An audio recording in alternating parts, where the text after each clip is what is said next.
hop, hop.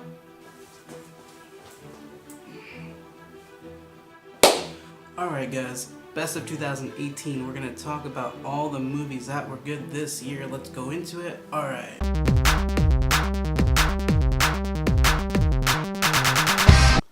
Top 5 movies of 2018. Let's do it right now. Alright, let's break down the rules. First off, the movie must have come out in 2018. Duh. I must have seen the movie. I will not be reviewing each movie on the list, but I will give a brief summary, synopsis, or description. So now that we got the rules out of the way, let's get into this right now. First on my honorable mentions is going to be Paddington 2. What can I say? I did not want to see this movie whatsoever. Did hear a lot from other critics about how good it was, and it also had a 100% Rotten Tomatoes score as of the making of this video. So, did not see the first one. I don't think you really need to see the first one to understand what's going on in the second one, but it's just a really good, heartfelt movie. I honestly, if I wouldn't have, like I said, if I wouldn't have heard about this from other critics and other movie reviewers, I wouldn't have gotten to watch this movie even if it was free. But it was free. It was streaming on Amazon, so we watched it. Regardless of whether or not you have kids, you are a kid. If you're an adult, if you're a grandpa, it doesn't matter. It was a really good movie, heartfelt, funny, cute. But that's the first one. Next honorable mention, A Quiet Place. A lot of people liked A Quiet Place and put it on their top 10s, top 5s. I thought it was good. I thought it had its faults. I like John Krasinski as a director, as an actor. But not quite top 5. I feel like the ending kind of stumbled over itself in jump scares when it was creating a very creepy atmosphere throughout the film, and towards the end they just had jump scares, unnecessary jump scares, being a movie that does not have very much sound or dialogue. People are sitting in the audience being just as quiet as the people in the movie. And I think while his debut as a director was amazing, I'd like to see what he does in the future, but like I said, not top 5, but still great. Next honorable mention, You Were Never Really Here. This is an Amazon Prime original, starring Joaquin Phoenix. It wasn't a very long movie, and I hadn't really heard of it until, like I said, I heard about it from other people reviewing movies. And it was a good movie, but not a great movie. So it's basically Joaquin Phoenix. He's an ex-veteran, and he handles jobs. He finds people and kills people, but for money. And in this one, he's helping a senator find his daughter, who's been taken by people who are doing a human trafficking ring. And like it's just not a revenge, but like a brutality. I'm after you. I'm gonna get you. But also being artsy and kind of seeing how he's dealing with his PTSD. There's twists in it that you don't really see coming. Good movie, a little slow to get its pace going, but still very much worth a watch. Especially if you have Amazon Prime, go and check that out. Awesome watch, but not top 5. Next, Halloween Remake. Halloween Remake is another honorable mention I'm going to put on this list. It was a good movie, not a great movie. Like, that's why it's not top 5.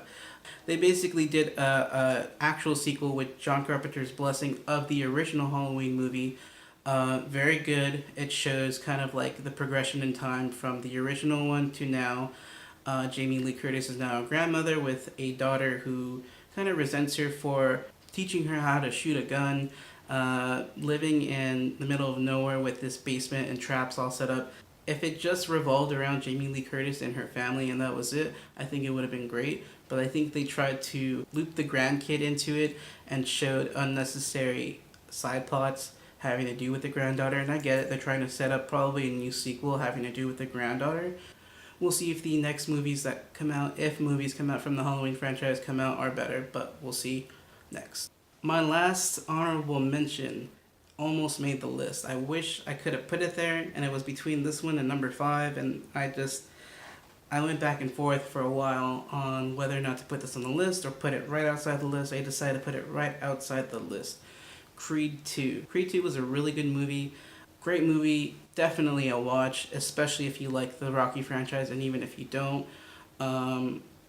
Michael B. Jordan is amazing in this movie. Tessa Thompson. Sylvester Stallone has already said this is going to be his last movie as the Rocky Balboa character. And again, another movie that Dolph Lundgren just kind of showed that he's not just a big, bulky musclehead. He's a good actor.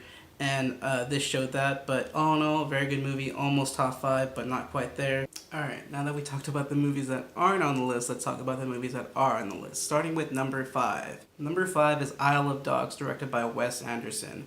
Like I said, I was torn between putting this on the list and Creed 2 on the list. I decided that this movie in particular, Isle of Dogs, was a technically more sound movie, a more entertaining movie, and between his style, kind of awkward, funny comedy, stop motion animation style, I feel was more deserving of a top 5 movie of the year, and that's why I put it here. Wes Anderson, in my opinion, always delivers. There's a select few movies from him that I do not like. Every other one I do like. Fantastic Mr. Fox, Grand Budapest Hotel.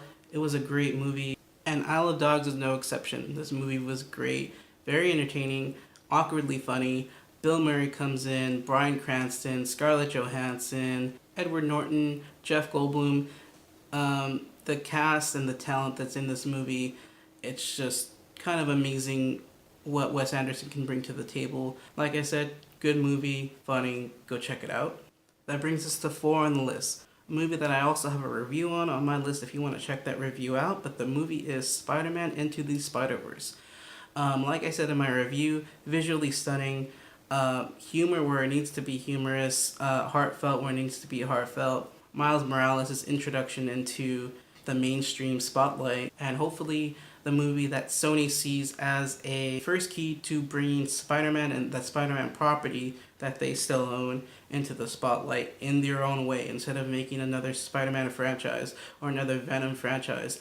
Just do what you're good at. Animation is what you're good at. Spider-Man's number 4. Alright, number 3 is Avengers Infinity War. This movie, honestly, in my opinion, needed to do a lot negatively in order to be that bad a movie. Basically, this movie had to be really bad in order to be bad, and it wasn't. The culmination of over 10 years of movies in the Marvel Cinematic Universe dating back to Iron Man it's an event. It's a mark in history. It's never been done before. The job of the Russo brothers to take that cast and have so many different franchises, have so many different properties coming together, Iron Man, Captain America, Doctor Strange, Spider-Man, Guardians of the Galaxy, and be able to handle that cast and that story and have it all make sense is a task in of itself, and to have it be good is an even bigger task. The Russo brothers, I believe, did a really good job.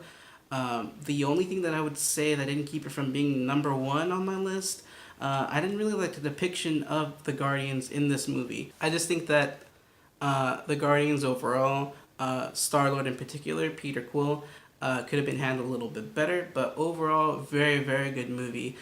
Can't wait to see the next one. That leaves us at number 2, and that number 2 movie is Bohemian Rhapsody.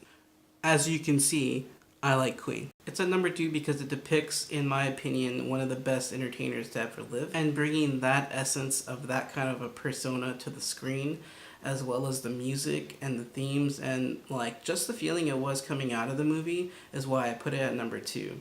You kind of walk out thinking like, oh wow, like I never realized how many songs they had, or I never realized like they played at stadiums that huge. But yeah, all in all, Bohemian Rhapsody, really good movie. Go check that out. That leaves us with number 1. Number 1, hands down, is one of the only movies where I walked out of the theater feeling like, oh, okay. But like, oh, okay in a good way. Number 1 is Hereditary. Hereditary was amazing. I don't know what else to say. Hereditary is a movie, a horror movie, starring Toni Collette, Alex Wolff, directed by Ari Aster, and his film debut. It's hard to describe this movie. Basically, the movie is about family trauma and how it affects people on a mental level. From what you see in the trailers, it's not what you go into it expecting at all. Definitely, in my opinion, the best horror movie that I've ever seen, and the best horror movie that makes you feel a certain way walking out and kind of stays with you for a while. It doesn't rely on jump scares. If the jump scares are there, they're like emotionally justified. I really want to see what Ari Aster does in his next movie. But yeah, Toni Collette actually told her agent, hey, I don't want to do any dark and heavy movies for a while. Then she was given the script and she's like, I can't turn this down. If Toni Collette is not nominated for an Oscar for this movie, we're all gonna write. But it's just, I don't know how to explain it. Family trauma and demonic presences and ghosts, and the set is within a set because Toni Collette deals with models and like miniatures, and the miniatures are people, and you know, is the family being manipulated by outside presences? It's all working together. The last 20 minutes will have you just like messed up, and not because like it's jump scares. It's none of that. The last 20 minutes will have you be like, what did I just witness? And not in a bad way. If you're gonna watch any movie that I listed on this list, please make it this one because you won't be disappointed. And the people who are saying they didn't like this movie obviously are used to horror movies that are all about jump scares and all about basically in your face, you know, gore. That's not what this is. And if that's what you're going into this, then yeah, you're going to be disappointed. But if you're into thematic tension and what horror movies should be, and not what they're presenting us with, you know, Truth or Dare and other crappy horror movies that have been coming out. But yeah, check it out. Alright guys, you made it with me to the end of the list. I appreciate it. I rambled a little bit more than I wanted to ramble. I'm sorry. But yeah, those were the top 5 movies of 2018. If I left off a movie that you think deserved to be on the list, I apologize. Like I said, I'm only including movies that I've seen this year. But I will continue to be going to the movies throughout the year in order to review them, and at the end of next year, we'll be making a new list. And if I saw a movie that you think should be on the list, maybe you're wrong.